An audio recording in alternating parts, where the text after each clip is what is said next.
They call me the problem, but you could call me the can man, cause anybody can get it. Africans, Americans, Dominicans, Mexicans, anybody can get it. BoxingVoice.com. We're here with soon-to-be Hall of Famer Mr. Al Bernstein of Showtime. Mr. Bernstein, it's a pleasure and an honor to interview you. Very nice to see you. Tell us about your experience here today. Well, this is fun. Tonight, it's great to be here. I'm going to get the Good Guy Award. Maybe they made a mistake, I think. I'm not sure. But, oh, come on. But no, I'm very pleased. I'm thrilled to be here. The Boxing Writers Association is such an important part of telling the world about the sport of boxing. And I'm thrilled to be here. And, of course, I'm excited to be ultimately going to Canastota later this week for the Hall of Fame.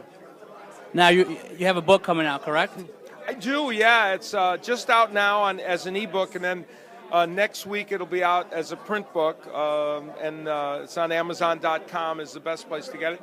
And it's fun. It's called 30 Years, 30 Undeniable Truths about boxing, sports, and TV. And it's a fun look at some of the events and people that I've experienced in the last 30 years. It's very lighthearted and fun and hopefully humorous, and we've been getting a nice response on it. Now, Showtime had an amazing big card last weekend. First off, what did you think of the Coyote Tarver fight, and who'd you had winning that fight? Well, I thought it was very close. I actually didn't score every round. I don't think a draw is inappropriate. I thought it was a very close fight. And, Coyote won some of the early rounds. Then Tarver came back starting around 6, and then the last couple of rounds very, very close. So, to me, it was a very close fight. A guy that had a chance to impress, to win over some fans, to possibly land a big fight was Austin Trout. Do you think he did that, and does he merit a shot with Canelo Alvarez in September? Well, it wasn't his best performance. He's a very athletic and gifted fighter, but he didn't really step up to the plate, I don't think, as much as he wanted to in that fight. And Delvin Rodriguez was a little flat during the evening, and neither fighter was as impressive as they wanted to be. Maybe it wasn't the right style matchup.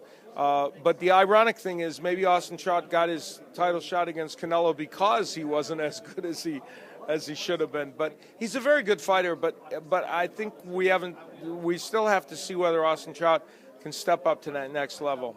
How impressive was Leo Santa Cruz on the undercard? I watched him on video getting ready to broadcast that fight, and I thought he was a good fighter. He fought so much better. It's like teams will tell you when football teams are scouting other football teams, they see him on tape, see him on video, and maybe they don't get how good they can be. And I'll tell you another fighter, when I watched Anselmo Moreno on video before we did him, I didn't understand how good he was. Same is true of Leo Santa Cruz. He is a terrific young fighter. Now, the only caveat is that Malinga didn't move at all in that fight. So he was right there in front of him. So maybe a little movement might have helped him.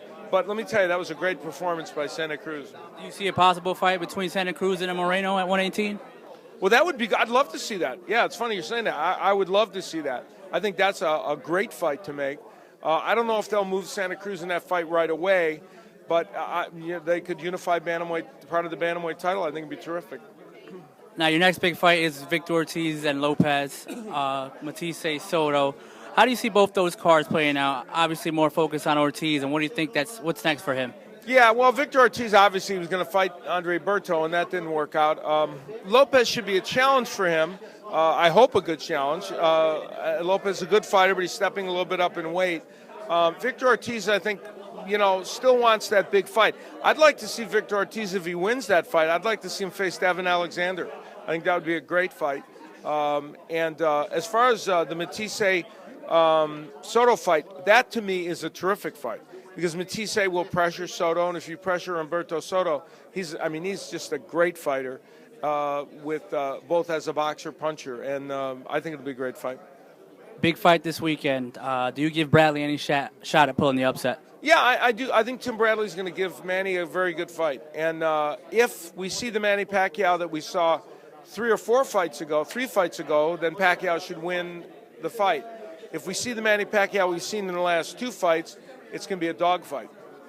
Well, I appreciate your time. Congratulations tonight. Congratulations next weekend going into the Boxing Hall of Fame. BoxingVoice.com, future Hall of Famer, Al Bernstein. Thank you.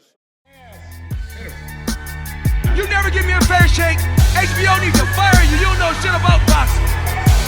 You ain't shit. You're not shit. I wish I was 50 years younger and I'd kick your ass. You won't do shit. When you hit the pedal, ain't gonna be no gas in the car at the end of this.